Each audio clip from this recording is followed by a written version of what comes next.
अस्सलाम वालेकुम रहमतुल्लाह। आज का जो हमारा टॉपिक है ये है मंकी पॉक्स डिजीज़।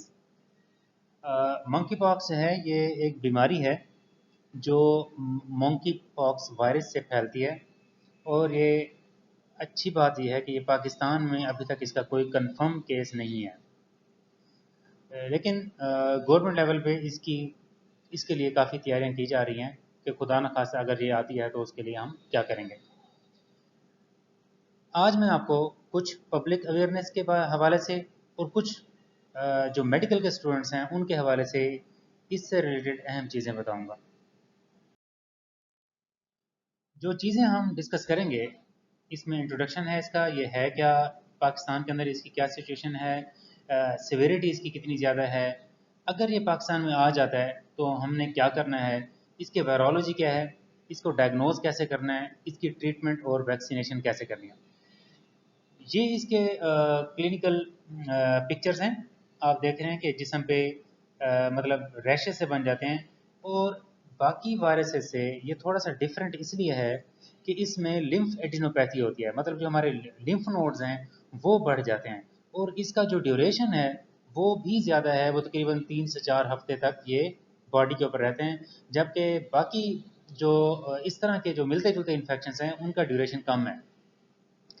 पाकिस्तान में थोड़ी सी परेशानी ये भी है, कुछ सस्पेक्ट सामने आए हैं, मतलब जो जो कि कंफर्म नहीं हुए कि वो मंकी पॉक्स डिजीज़ के पेशेंट हैं। क्योंकि हमारे यहाँ और भी बहुत सारी बीमारियाँ ऐसी हैं जो इससे मिलती जुलती हैं, उनका भी हमें थोड़ा सा पता होना चाहिए। और उसका हम अगर जहन में रखेंगे तो इस डिजीज़ तक पहुँचना भी हमारे लिए आसान हो जाएगा।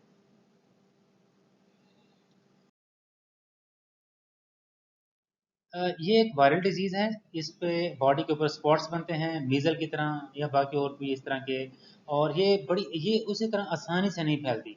ये डायरेक्ट डायरेक्ट जो है बॉडी फ्लूइड के कांटेक्ट से, और वो भी प्रोलॉन्ग जो कांटेक्ट हो उससे फैलेगी।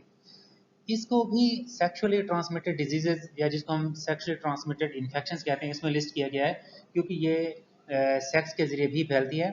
इसका जो ट्रांसमिशन है ह्यूमन टू ह्यूमन वो प्रोलॉन्ग जो है ना इन कांटेक्ट है। और इसके अलावा अगर कोई एक वूंड से दूसरे वूंडेड बंदे को कोई मटेरियल इसका लग जाता है तो उसकी वजह से भी उसको फैल जाएगी। और एनिमल्स टू ह्यूमन, अगर कोई एनिमल ह्यूमन को स्क्रैच करता है या उसके वूंड हमारा वूंड इन टच होते हैं या ज़्यादा क्लोज कंटेक्ट टू एनिमल्स की वजह से ये वायरस इंसानों के अंदर फैल सकता है। इसके जो रिजर्वायर हैं वो मंकीज़ हैं, स्क्विरल्स हैं जिसको हम गुलहरी कहते हैं, और बंदरों के अंदर ये ज़्यादा है। अब क्योंकि इसके रिजर्वायर ये नॉन ह्यूमन होस्ट हैं, इसके अंदर कुछ ऐसी म्यूटेशंस आई हैं जिसकी वजह से ये जो वायरस है ये ह्यूमन रिसेप्टर के साथ भी अटैच हो सकता है। तो इसीलिए ये ज़्यादातर अफ्रीकन कंट्रीज़ में पाया जाता है और इसकी मतलब इस तरह की साइन सिम्टम्स आती हैं।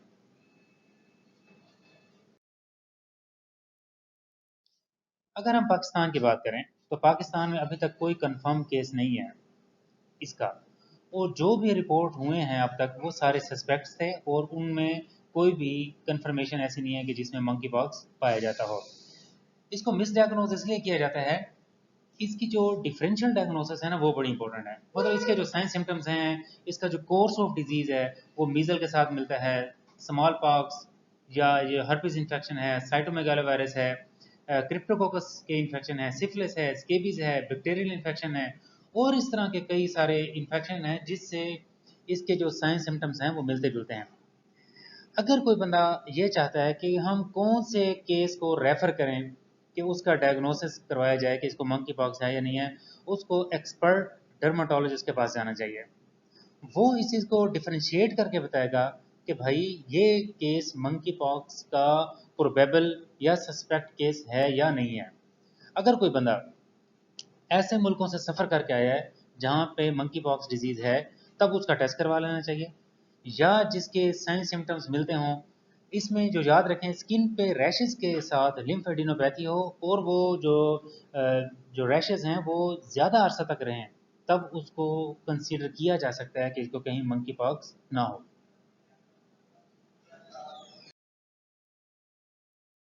अगली बात है कि अगर फ़र्ज़ किया हो भी जाता है किसी को, तो इसकी सिविरिटी नहीं है, इसकी जो डेथ रेट है वो 1% से भी कम है। हाँ, जो इसकी वजह से जो लोग परेशान हो सकते हैं, वो ये परेशानी हो सकती है कि जब ये बीमारी छोड़ती है, मतलब ये सेल्फ लिमिटिंग है, खुद ब खुद ठीक हो जाती है, मतलब 5-6 हफ्तों में, तो चेहरे पे इसके निशान आ सकते हैं और कुछ कॉम्प्लिकेशन उसमें इनकेफ्लाइटिस है, सेकेंडरी बैक्टीरियल इन्फेक्शन है, और इस तरह निमोनाइटिस वगैरह हो सकती है, जिसकी वजह से प्रॉब्लम आ सकते हैं। अदरवाइज इसकी अपनी वजह से कोई इतनी ज़्यादा बीमारी नहीं आती। अगर बीमारी आ भी जाती है तो क्या करें? पेशेंट को हमने आइसोलेट करना है, उसके रूम में झाड़ू नहीं लगाना, और उसकी जो बेड शीट्स हैं या कपड़े हैं उसको हमने झाड़ना नहीं है, ताकि जो माइक्रो ऑर्गेनिज्म है, जो वायरस है, वो इस मट्टी या डस्ट और एरोसोल्स के ज़रिए फैल के दूसरी जगह पे ना जाए। उसकी ऐसी चीज़ें जो डिस्पोजेबल्स हैं, जिसको हमने ज़ाय करना है, उसको कोशिश करें कि जला दें। और जो उसके कपड़े हैं वो अलग जो है ना कंटेनर में उसको वॉश करें, और अगर हो सकता है तो पोस्ट एक्सपोजर वैक्सीन भी लगवा सकते हैं, और जो उसके क्लोज कॉन्टैक्ट्स वाले पेशेंट्स जो लोग हैं उनको भी वैक्सीन रिकमेंडेड है। लेकिन पाकिस्तान में और बल्कि वर्ल्ड वाइड बहुत जगह पे इसकी वैक्सीन अवेलेबल है ही नहीं, क्योंकि इसकी ज़्यादा ज़रूरत ही नहीं अभी तक पेश आई।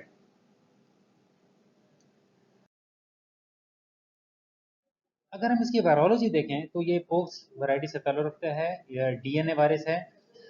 इसके अंदर जो डीएनए वायरसेस होते हैं उनके अंदर म्यूटेशंस बहुत कम आती हैं, तो इसके अंदर इतनी इकाइयाँ कि ये ह्यूमन को अफेक्ट कर सकता है। इसकी जो डिफरेंट चीज़ है वो ये है कि जो हमारे हाउस होल्ड डिसइंफेक्टेंट्स हैं, जो हम नॉर्मली यूज़ करते हैं, उसके उससे ये किल नहीं होता ये वायरस। इसके अंदर क्योंकि जो प्रोटीन कंटेंट है ना वो ज़्यादा होता है। अगर ये लिपिड बाइलेयर ज़्यादा होता ना, तो ये डिफरेंट जो सर्फेक्टेंट्स हम यूज़ करते हैं एज अ डिसइंफेक्टेंट, तो उनकी वजह से मर जाता। तो थोड़ी सी इसकी जो पेचीदगी हो सकती है वो ये है कि ये जल्दी जो है ना किल नहीं होता।